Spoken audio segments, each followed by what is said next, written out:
Buenas noches, bienvenidos al banquillo, gracias por estar con nosotros. Hoy vamos a hablar de política exterior, de cómo se han registrado cambios trascendentales en la vida de los venezolanos. Un país poderoso por su industria petrolera, hoy con dificultades, con muchos problemas, incluso con niveles de pobreza extrema que ha permitido las acciones de sus gobiernos en los últimos años que más de 2 millones de venezolanos hayan salido de su nación. Es un gusto que nos atienda desde los Estados Unidos en esta ocasión. Él está en el exilio en Europa, visita la Unión Americana, el ex gobernador, diputado, senador, alcalde metropolitano de Caracas, don Antonio Ledesma.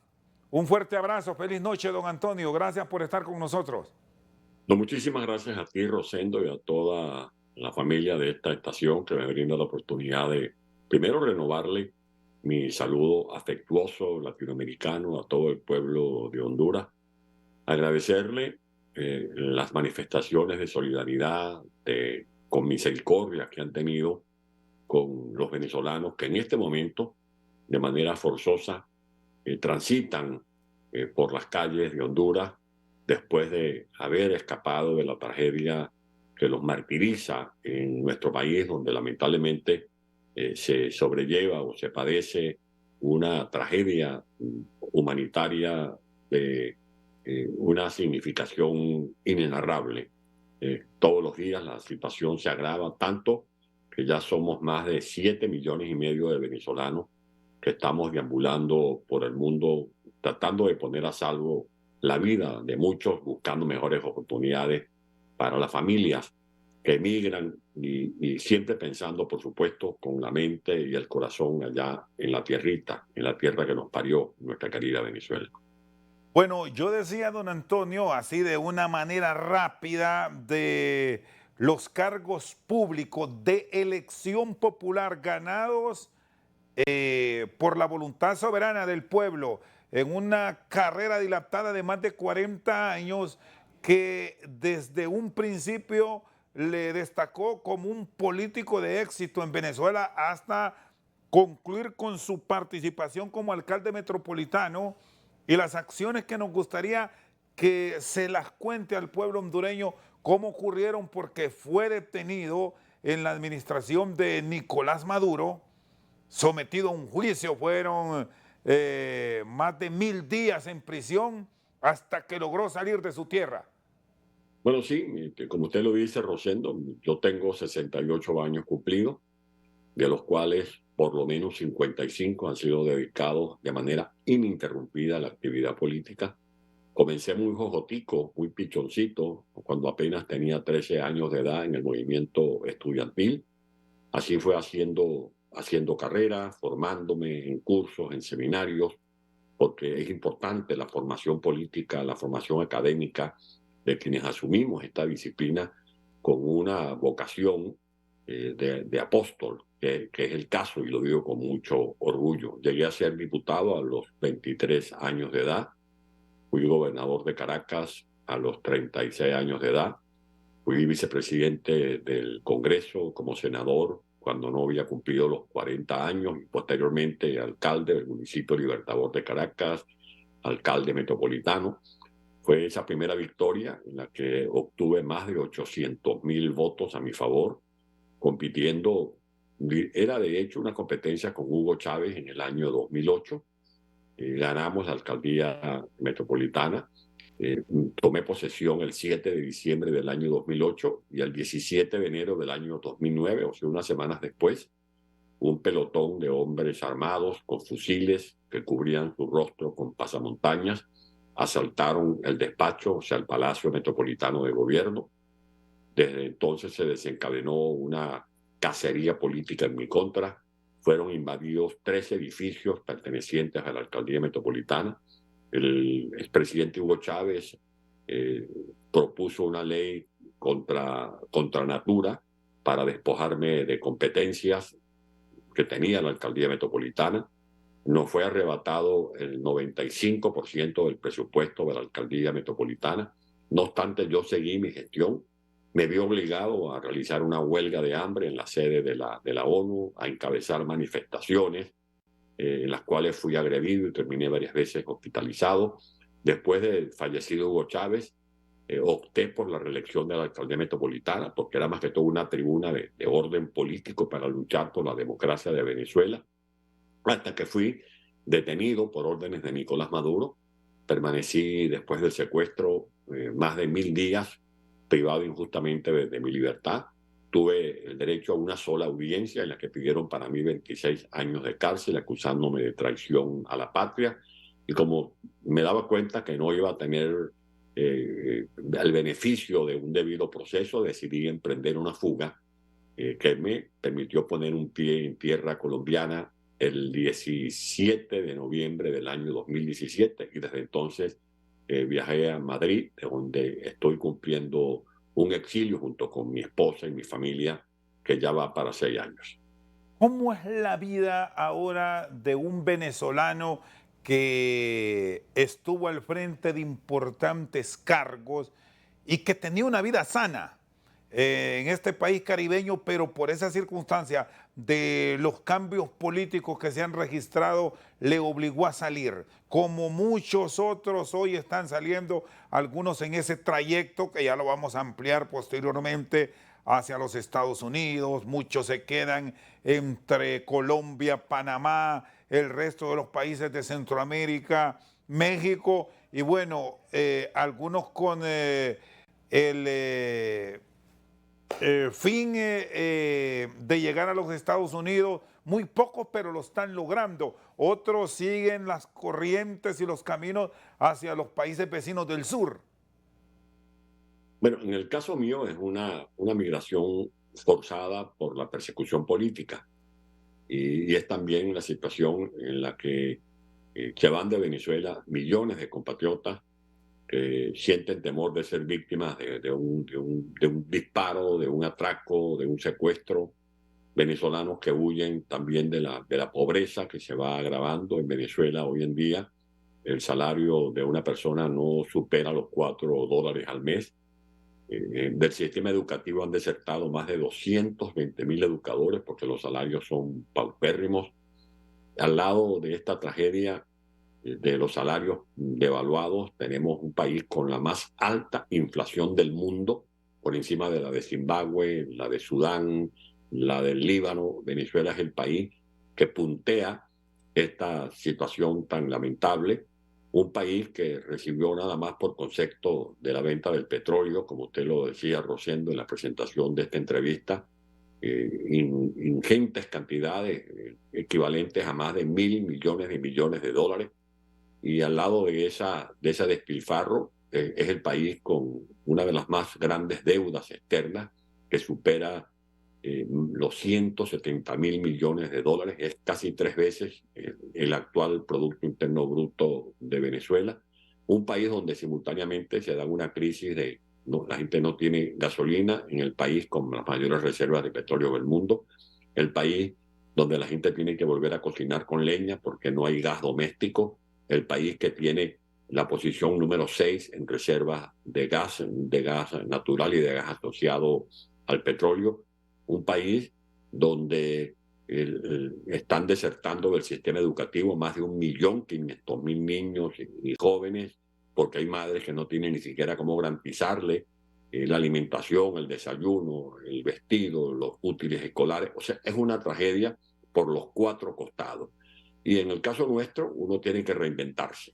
Yo jamás pensé que iba a tener que vivir esta experiencia del exilio, no obstante, uno tiene que asumir esa alternativa de la resiliencia, y lo que estoy haciendo en estos años de exiliado es servirle a Venezuela, tratando de ser vocero de millones de venezolanos que no tienen voz, de esa gente que llega a Panamá y no tiene ni siquiera cómo pagar una habitación para pasar la noche, de esa gente que llega a Honduras y a veces no tiene cómo poder pagar un desayuno para calmar el hambre que padecen esos miles de venezolanos, que sé que ahorita son más de 25.000 que están llegando, por ejemplo, diariamente o pasan por Honduras En los últimos meses han pasado por la selva de Darién cerca de 300.000 seres humanos de origen venezolano, y es una tragedia que no va a parar hasta que no cambiemos el modelo político que tenemos en Venezuela, porque lo que tenemos actualmente, lo que estamos padeciendo es consecuencia de la aplicación de un plan de orden económico y social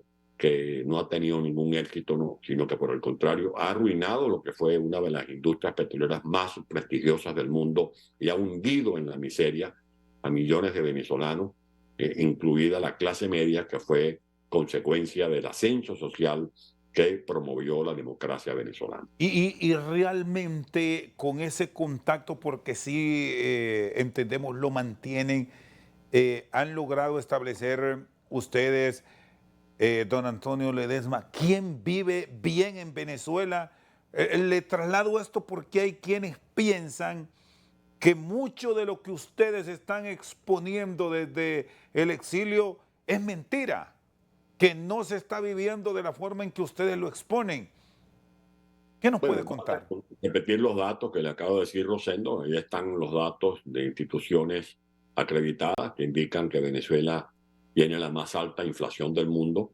No hay látigo más severo para el lomo de un ser humano que la inflación, y si esa inflación se alía con bajos salarios, como es el caso de Venezuela, según los técnicos de la ONU, una persona que reciba menos de $1.50 de dólar diariamente está en los niveles de pobreza. Pero para que usted tenga una idea, el salario en Venezuela está por el orden de los 4 o 5 dólares al mes. O sea, estamos hablando que estamos en una situación de hambruna, de pobreza extrema, porque las políticas económicas han generado todos estos desequilibrios en variables financieras. El Banco Central de Venezuela se ha convertido en una mesa de juego, en un casino donde operan personas que hacen todo tipo de delitos, como por ejemplo el que cometió, quien hasta nada más era uno de los exponentes de la revolución bolivariana, Tarek el-Aissami, que no se sabe actualmente dónde está escondido, pero según versiones del propio Maduro, este señor desapareció más de 23.000 millones de dólares de la industria petrolera. Pero este es un capítulo nada más de todo este saqueo al que ha sido sometido el erario público, la riqueza venezolana. Por lo tanto, ante su pregunta, ¿quiénes viven bien allá? Bueno, una élite militar que ha traficado en su momento con gasolina, que están aliados con los cárteles de la droga. Eso está a la luz de todo el mundo. La presencia de cárteles de Sinaloa, de Jalisco, en territorio venezolano, la presencia de los tentáculos de los cárteles de Colombia relacionados con los cárteles de Perú, de Bolivia.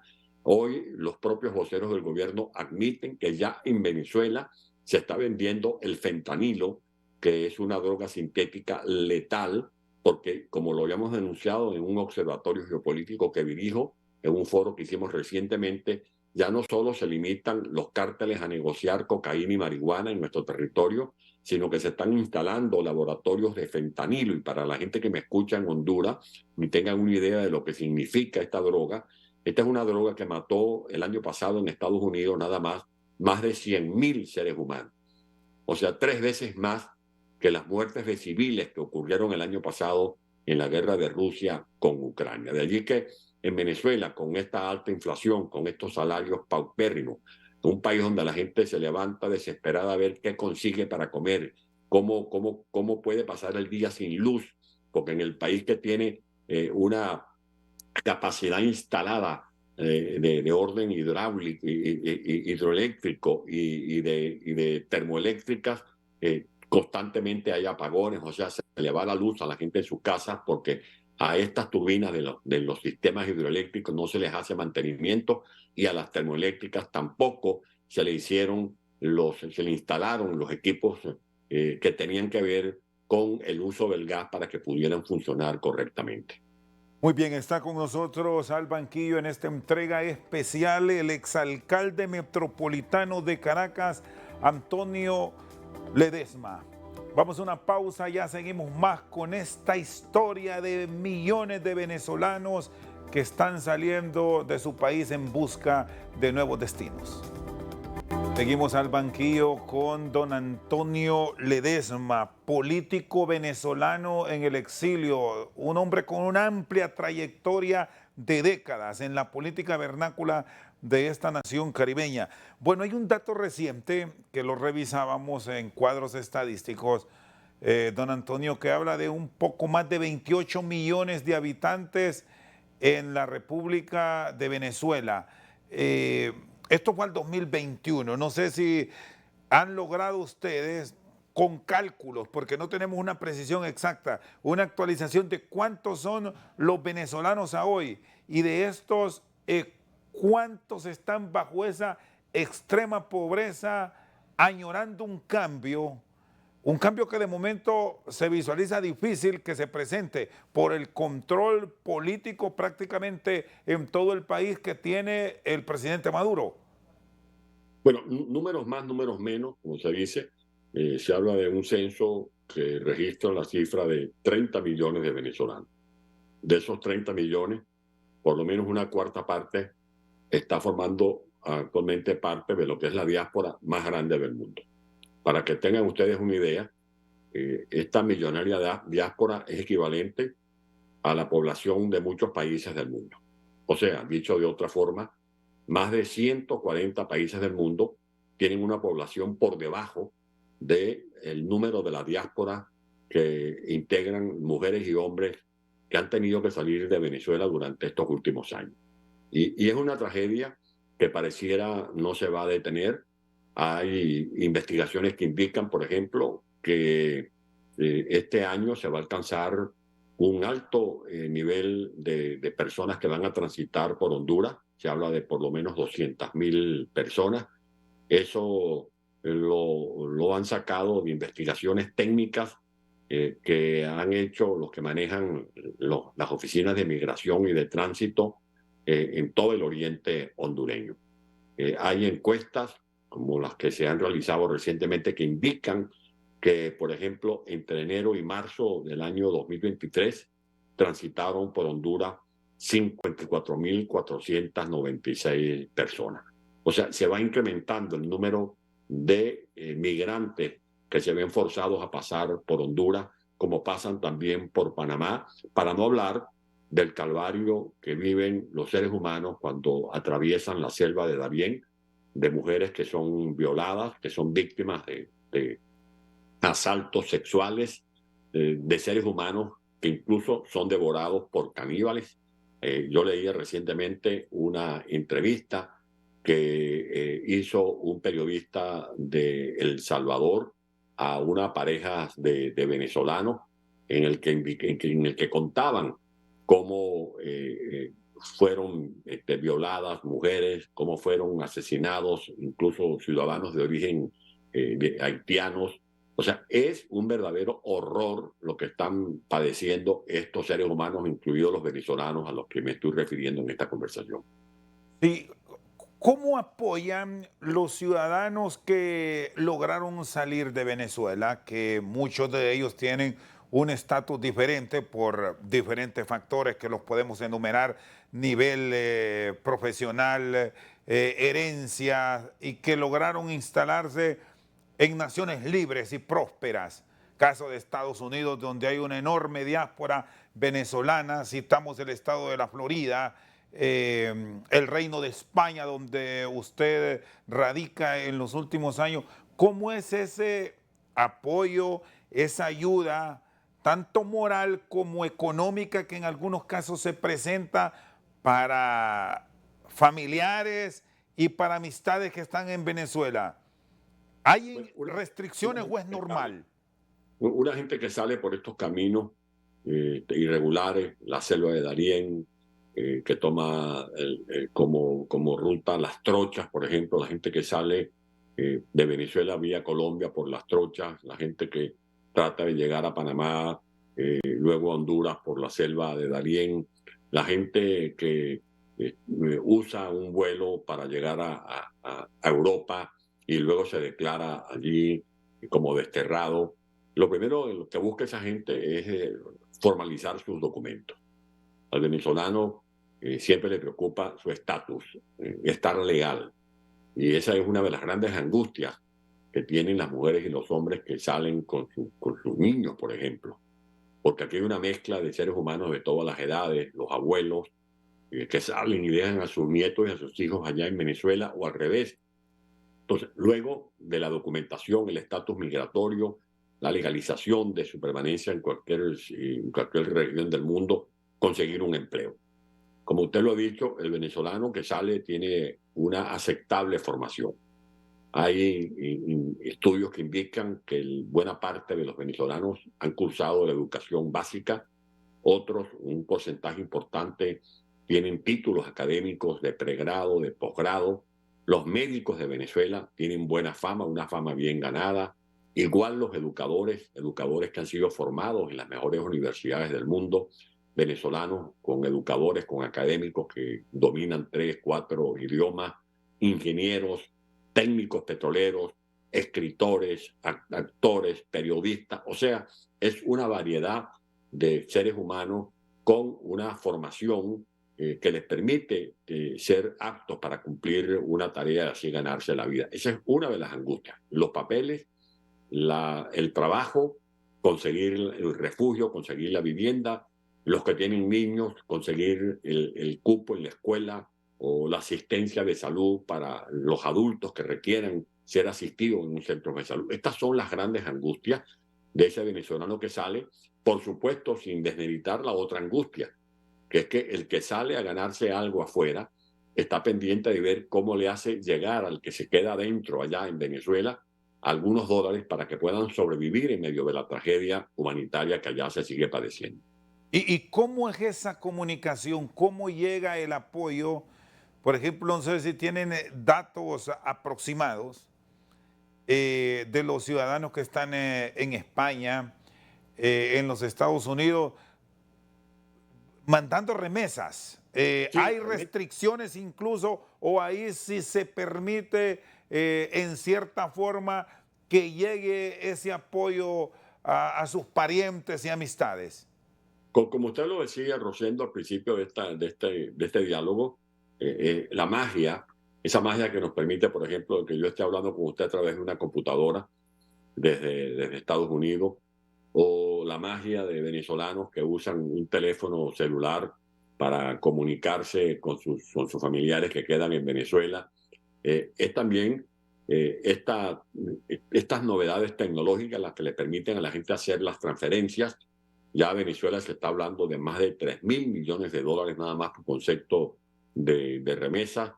El régimen quiere ponerle también a buena parte de estas transferencias vía impositiva porque no tienen piedad, como se dice con la pobre gente, que a veces lo que le puede mandar a su familiar no pasa de 50, de 60, de 80 dólares en el mejor de los casos. Pero es una forma de mitigar las necesidades con las que se quedan allá lidiando en Venezuela la gente a la que se asiste desde el exilio. Sí, ¿y la comunicación cómo es? ¿Hay restricciones? Yo le he trasladado este interrogante porque muchos ciudadanos que han salido al exilio, ya una vez afincados en determinado país, han revelado cómo fueron objeto, y no sé si usted vivió eso, de una forma ya certificada, que las comunicaciones fueron interceptadas, existió las escuchas por parte de las administraciones de Chávez y de Maduro y prácticamente tenían un control total sobre quién estaba en contra de sus propuestas. Bueno, en Venezuela opinar es un delito. Eso está comprobado. Por eso Venezuela es, por ejemplo, el país donde hay un gran número de presos políticos, civiles y militares. Y estamos hablando incluso de diputados, de parlamentarios, a los que se les desconocen sus potestades, sus derechos, periodistas que son también detenidos, estudiantes. Este fin de semana detuvieron a un líder estudiantil de la Universidad Central de Venezuela. A mí acaban de pedir la extradición. El fiscal que sirve como un comisario político de la dictadura de Venezuela anunció la semana pasada que van a solicitar la extradición de este servidor de España. Espero que eso no se dé.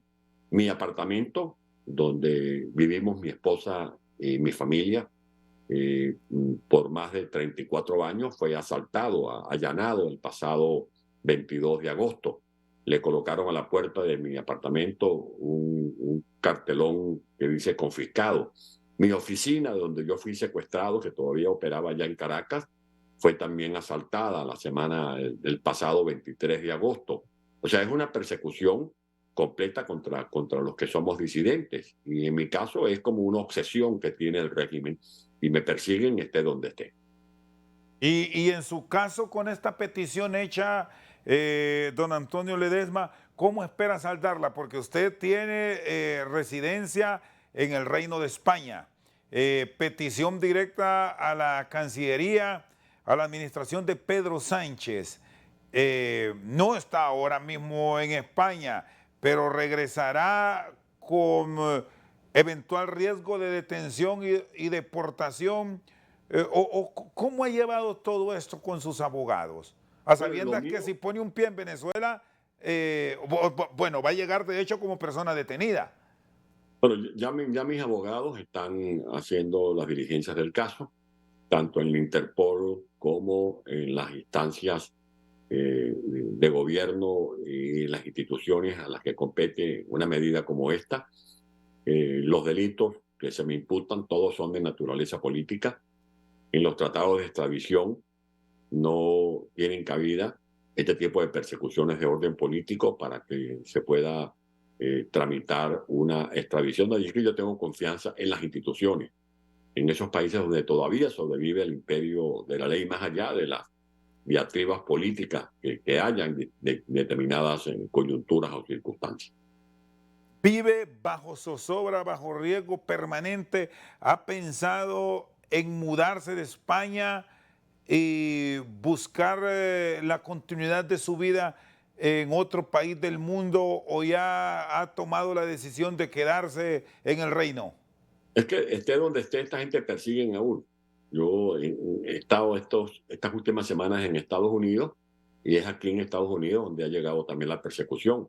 Estando aquí en Estados Unidos, como lo acabo de relatar, hace pocos días fue allanada mi residencia.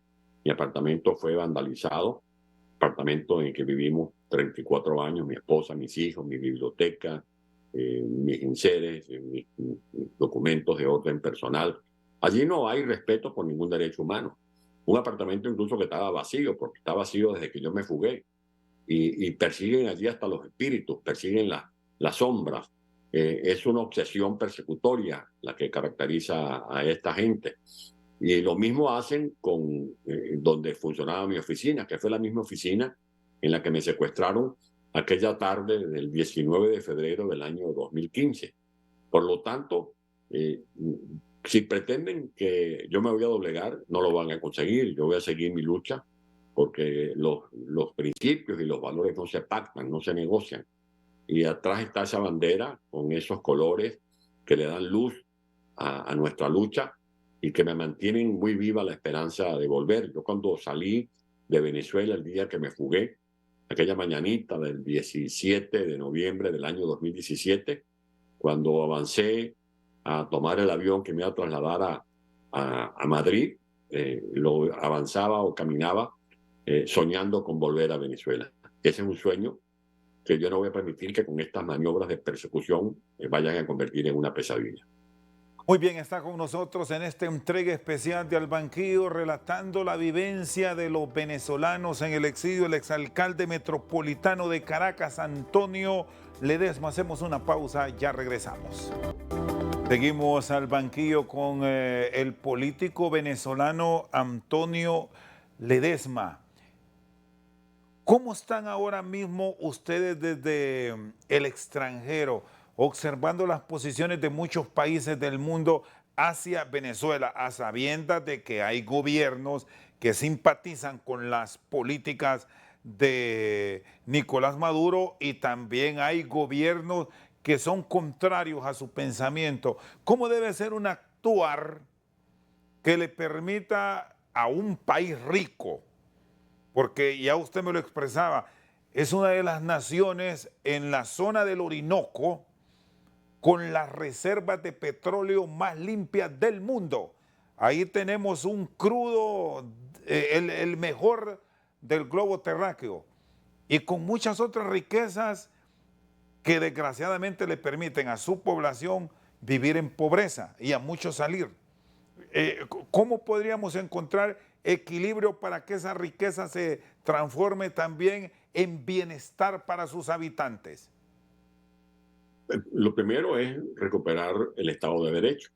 En Venezuela perdimos esa condición cuando el Estado de Derecho eh, derivó en un narcoestado. Y estas no son acusaciones temerarias. Yo me apoyo incluso en las investigaciones que han hecho instituciones acreditadas del mundo que indican que el régimen de Venezuela está coludido con los cárteles de la droga y por eso hay ofertas de recompensas por la captura de Nicolás Maduro y otros miembros de esa camarilla. Venezuela no solamente tiene importantes reservas probadas de petróleo, también de gas.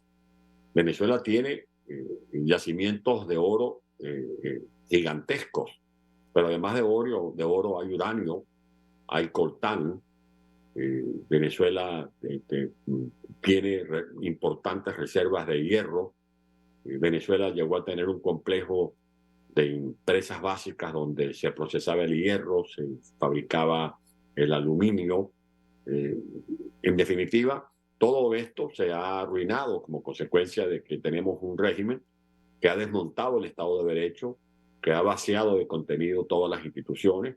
Por eso en Venezuela la Contraloría no controla y la corrupción anda por sus anchas. En Venezuela se violan los derechos humanos, tanto así que de Nicolás Maduro para abajo están siendo investigados en la Corte Penal Internacional como presuntos responsables de la perpetración de crímenes de lesa humanidad. Los informes que han dado a conocer los funcionarios que han estado a cargo de la alta oficina de derechos humanos indican que en Venezuela han sido desaparecidos venezolanos por la vía forzosa, que se aplica la tortura como un patrón de conducta. En Venezuela han cerrado miles de empresas porque no soportan las viejas políticas o esquemas de control de precios, de control de cambio de Venezuela. La tragedia es de tal magnitud que se habla ya del 90% en condiciones de pobreza y al mismo tiempo la última encuesta que estaba viendo en la mañana de hoy indica que más del 80% de los venezolanos claman por un cambio en la conducción de los destinos del país. O sea que incluso hay chavistas que no respaldan a Nicolás Maduro. Así ha llegado al extremo de la tragedia de Venezuela y esto es lo que nosotros necesitamos cambiar para que haya un modelo económico que le permita a la gente recuperar sus niveles de vida, para que pueda volver a respirar con paz, con esperanza. Necesitamos sustituir este modelo del gobierno. Y en lo personal, nosotros le pedimos al mundo libre que nos ayude a que Venezuela tenga elecciones libres, elecciones para que sea por la vía pacífica del voto, como nosotros podamos remediar nuestra crisis. Y para ello, en lo personal, estoy apoyando a María Corina Machado, que me parece una mujer no solamente preparada, con ideas, con proyectos, sino con un temple que es garantía de que va a saber gobernar a Venezuela en estos tiempos de dificultades. ¿Era diferente Hugo Chávez a Maduro desde su óptica aún y cuando usted tuvo confrontación con ambos, don Antonio? Es que Chávez tiene un principio relacionado con la arbitrariedad, porque él siendo teniente coronel de la Fuerza Armada Nacional fue responsable de un intento de golpe de Estado el 4 de febrero del año 1992. A mí me correspondió como gobernador de la ciudad de Caracas luchar en defensa de la democracia al lado del presidente constitucional de entonces, el señor Carlos Andrés Pérez. Por lo tanto, que el origen de Chávez está en la arbitrariedad. Y todo esto que estamos padeciendo ahora tiene su punto de partida precisamente en ese comportamiento arbitrario de Hugo Chávez, que pasó por encima del Estado de Derecho, que pisoteó la propia constitución que él había promovido. Y por eso soy uno de los que digo que esa constitución es incestuosa, porque fue violada por sus propios progenitores. ¿Y cómo entender usted como político, este comportamiento de las sociedades, y quedémonos con América Latina, porque parece que llegó un momento en que las sociedades toparon y vinieron procesos de cambio que incluso han permitido a naciones como el caso de la vecina Colombia, hoy con un gobierno con tendencia hacia la izquierda. Y así vamos sumando muchos otros países de América del Sur, Argentina, Brasil, Chile, Ecuador, Bolivia. Y seguimos en América Central, el caso de Nicaragua, ahora con gobiernos con tendencia socialista democrática aquí en Honduras, en Guatemala, próximo a tomar Bernardo Arévalo, hombre progresista, igual en México, pero de repente las sociedades terminan respaldándolas y vemos los números de los gobiernos de la región. ¿Qué pasa entonces? Pero es lo que yo llamo el maleficio del populismo. Y el populismo anda por allí culebreando por todos los caminos de América Latina y yo diría que del mundo. Y por eso el populismo tiene varios perfiles, el perfil de lo que llaman la derecha, el perfil de lo que llaman de izquierda. Y ante esta situación, lo que corresponde es hacer un llamado a los pueblos para que puedan estar en capacidad de discernir sobre lo bueno y lo malo de quienes propongan distintas ideas a la hora de optar por conducir los destinos de un determinado país. Cuando nosotros reclamamos apoyo para nuestra lucha, no le pedimos a los gobiernos del mundo, ni a los líderes del mundo, ni a los pueblos del mundo que se cuadren o respalden a la oposición, sino que escojan entre libertad y dictadura, que escojan entre derechos humanos y violación de derechos humanos. A los que se llaman izquierdistas, porque esas son herencias culturales, de corrientes y filosóficas que comenzaron con la llamada Revolución de Europa de 1848 o la Revolución Rusa, la bolchevique de 1819, de 1919, toda la herencia de Lenin, de Trotsky, de Stalin, del marxismo-leninismo, del socialismo, que a veces se confunde con partidos reformistas que terminan siendo al mismo tiempo comunistas, pero a los que se llaman izquierdistas, yo le digo, usted defiende un régimen como el de Venezuela. ¿Con qué ganas usted puede defender un régimen como el de Venezuela, que tenía un país que era riquísimo y ahora es pobrísimo? Usted defiende que en Venezuela hayan presos políticos. Usted defiende a un régimen que es responsable de cometer crímenes de lesa humanidad. Usted defiende un régimen que gobierna un país donde están las reservas de petróleo más grandes del mundo y reservas de gas importantes del mundo y la gente tiene que cocinar con leña o tiene que alumbrarse con velas porque se va la luz y tiene que hacer colas y colas de varios días para ver si consigue gasolina para su carro. Usted defiende un régimen donde de donde han huido más de 7,5 millones de venezolanos. Alguna razón tiene que haber para que 7,5 millones de seres humanos se atrevan a pasar, incluso muchos de ellos, por la selva de Darién, arriesgando su vida, arriesgando su dignidad. Usted respalda a un régimen que persigue a los disidentes. Usted respalda un régimen que no respeta la propiedad privada. Y allá en Venezuela vaya a ver cómo han asaltado empresas, cómo han asaltado fábricas en nombre de una mal llamada revolución. O sea, esas son preguntas que yo dejo a consideración, Rosendo, de la audiencia, de cualquier persona que de buena fe se autodefina como izquierda. ¿Qué izquierda, qué banderas de izquierda puede representar un régimen como el de Venezuela, que ha colapsado la economía, que tiene a Venezuela en medio de grandes ruinas y que se sostienen es a base de la represión y del uso indebido de la fuerza de los militares y de los policías de los que disponen?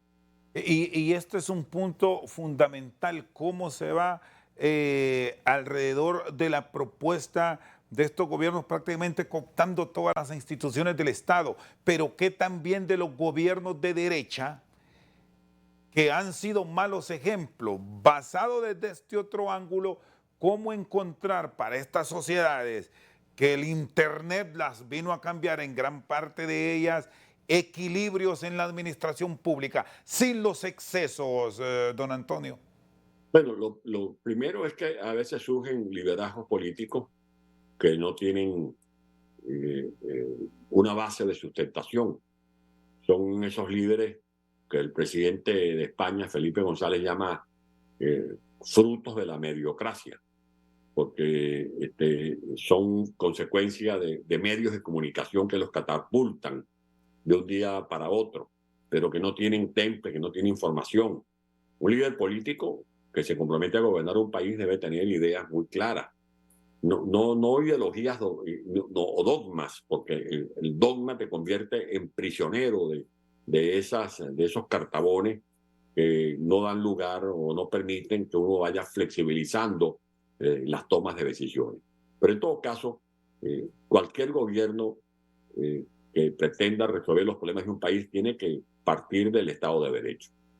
Un gobernante no puede hacer lo que le dé la gana, por más poder que tenga, por más apoyo popular que tenga, por más votos que haya sacado de un proceso electoral. Todo gobernante debe estar sometido al imperio de la ley. Todo gobernante debe estar obligado a rendir cuentas, cómo se administran los dineros de un país. Todo gobernante está llamado a respetar a los disidentes, a respetar la opinión ajena, a respetar el derecho de propiedad, a convivir con una máxima que tiene que ver con la economía de mercado, a abrirle cancha a las inversiones, a la iniciativa privada. En vez de cercenar la iniciativa privada, más bien hay que estimular a los emprendedores que quieren asumir riesgos a favor del desarrollo humano, del crecimiento económico de los países. Y todos los gobernantes tienen que llegar ya con la mente preparada para hacer maletas. Y eso no es otra cosa que entregar el poder. Porque el drama de muchos países es cuando los gobernantes se acostumbran a mantenerse en el poder, se valen de los recursos que administran circunstancialmente para atornillarse en la silla presidencial. Y eso termina siendo nocivo para cualquier país del mundo. Muy bien, don Antonio Ledesma, exalcalde metropolitano de Caracas, con nosotros al banquillo. Pausa, ya regresamos. Seguimos esta noche al banquillo en una entrega especial con el exalcalde metropolitano de Caracas, hoy en el exilio, don Antonio Ledesma, político por más de 40 años en Venezuela. Los políticos cuando llegan al poder deben hacer maletas, me dijo, tener claro que en algún momento, que tarde o temprano saldrán.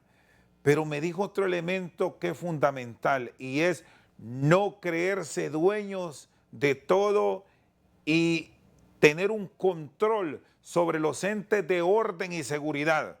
Esto es un punto clave como parte de las garantías hacia el futuro de la alternabilidad en el poder.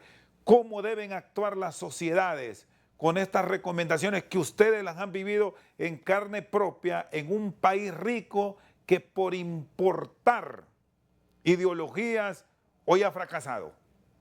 Don Antonio. Las sociedades deben ejercer su derecho al control social, al control político, evaluar si el gobernante está cumpliendo con lo que le prometió al ciudadano en la campaña electoral, hacer un seguimiento de cómo se administran los recursos del Estado, de cómo se van cumpliendo con las políticas que están establecidas en la Constitución Nacional, porque hay constituciones que son muy bonitas en la letra. Hablan del derecho a la vivienda, del derecho a la salud, del derecho a los servicios públicos, del respeto a la descentralización, del derecho a la educación. Pero muchos de esos derechos terminan siendo menguados. Si algo debe procurar una sociedad en cualquier país del mundo, es que el gobierno de turno se esmere, por ejemplo, en garantizar la educación con calidad para los niños y los jóvenes de sus respectivos países. Si un gobernante de verdad quiere sacar de la pobreza a un ciudadano, no es con una ayudita. La ayudita le permite a esa persona que en Honduras o en Nicaragua o en Guatemala o en Venezuela está en la pobreza, la ayudita de la bolsita de comida, la ayudita del dinero coyuntural, le permite a esa persona sobrevivir en la pobreza. pero no lo va a sacar de la pobreza. Eso no significa que el Estado, a través de algunas instituciones, cumplan programas de asistencia social para los desvalidos, pero las políticas del reparto de mendrugos lo que hacen es convertir a los pueblos en pueblos menesterosos, manipulados por esos gobernantes que usan el dinero público, porque al fin y al cabo no es ninguna ayuda de ese gobernante, es el uso del dinero público para tratar de esconder las deficiencias de su propio gobierno.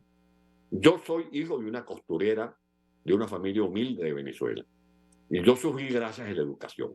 La gran ayuda que me dio a mí la democracia venezolana fue poder ingresar a una buena escuela primaria, poder graduarme en un liceo como bachiller, poder ingresar a mi universidad, hacer mis cursos de abogado, luego mis cursos de posgrado. Y creo que en este momento el gran desafío que tienen los gobiernos que se llaman democráticos en cualquier parte del mundo es invertir en educación. Esa es la mejor ayuda que un gobierno le puede dar a sus ciudadanos, porque no solo va a sacar de la pobreza en la que se puede encontrar una familia, sino que va a ayudar a potenciar el desarrollo económico, porque el petróleo de Venezuela, como lo tenemos, eso se va a acabar en algún momento. Lo que no se acabará nunca es lo que sembremos en la cabeza del niño, porque ese es el petróleo que nunca se va a acabar, el talento humano. Y por eso, o sea, si algo tiene que hacer un pueblo, la madre, el padre, es exigir, y los medios de comunicación, exigir que la primera prioridad de cualquier gobierno de Honduras, de Guatemala, de El Salvador, de Costa Rica, de Venezuela, sea invertir en una educación con calidad. Ahí está el desarrollo, y sobre todo cuando estamos hablando ahora de la inteligencia artificial, del desarrollo de las tecnologías. Los pueblos que no preparen, los gobiernos que no preparen a su gente para estar a la altura de estos grandes retos, se van a quedar rezagados. Avisora, cambios a nivel de la política y los gobiernos en América Latina en los procesos próximos. Argentina con un Milei que ha sorprendido. Ecuador que ya fue a una elección que permitirá un balotaje en donde la cabeza la tiene el correísmo, pero con posibilidades de alianza para esta segunda vuelta con México, que podría tener sorpresas en el ejercicio de la presidencia. ¿Qué visión tiene? Bueno, en Argentina, entre Milei y las simpatías que acumula Patricia Bullrich, se ve que allí hay por lo menos más de un 70% de rechazo a lo que representa el kirchnerismo. Y se ve allí una victoria clara de quienes representan las banderas de un cambio político, económico y moral, sobre todo moral, en la conducción de los destinos de ese país. Vemos que en Ecuador ha habido un liderazgo emergente encarnado por el joven Noboa, creo Noboa. que se llama. Y todo indica que las alianzas de quienes se inclinan por la defensa de los valores democráticos, de los principios democráticos, más allá del autoritarismo separado, del abuso, pueden asegurar una victoria. Y vemos cómo en México ha surgido esta mujer llamada Xochitl, que también ha despertado mucha simpatía y ha tenido un mensaje contundente, sobre todo en defensa de lo que para mí es clave y medular, como es los valores y principios que tienen que ver con una verdadera democracia, porque hay políticos que llegan al poder usando las virtudes de la democracia, pero que después que se encaraman en el solio presidencial, se olvidan de esos compromisos y comienzan a manipular las instituciones que deterioran simplemente para establecer regímenes autoritarios. Finalmente, don Antonio, le agradezco su tiempo, el mensaje para la sociedad hondureña. Hoy también en conflicto, producto de todas estas reformas y transformaciones políticas comunes en América Latina, y por ser un territorio de tránsito de miles de compatriotas suyos que ahí van en ese peregrinaje rumbo a lo que para muchos hoy es el nuevo paraíso, los Estados Unidos. Bueno, lo primero, pedirle a los hondureños que sean comprensivos, que tengan compasión con estos patriotas venezolanos que se ven forzados a salir de nuestra tierra por las razones que ya hemos analizado en esta conversación. En segundo lugar, le pido a los jóvenes de Honduras que no se dejen arrebatar sus ilusiones por el futuro. Los cambios que se están promoviendo en el presente y los que auguramos para los nuevos tiempos van a depender fundamentalmente de la fuerza motora, de la iniciativa, de la creatividad, de los ímpetus de las nuevas generaciones. Y por supuesto, le pido a las familias de Honduras, a las mujeres, a los hombres que han echado raíces en esa tierra centroamericana, que no descuiden la democracia, que podrá tener muchos desperfectos la democracia, pero cuando la perdemos es que podemos entonces escarmentar en cabeza propia lo que significa vivir bajo un régimen de fuerza como el que lamentablemente ocupa las instituciones en mi país. Perfecto. Gracias, don Antonio, por su tiempo. Un fuerte abrazo. Hasta luego. Arriba corazones. Antonio Ledesma, exalcalde del Distrito Metropolitano de Caracas, ex senador y diputado de esta nación caribeña, con nosotros esta noche al banquillo. Por su sintonía, muchas gracias.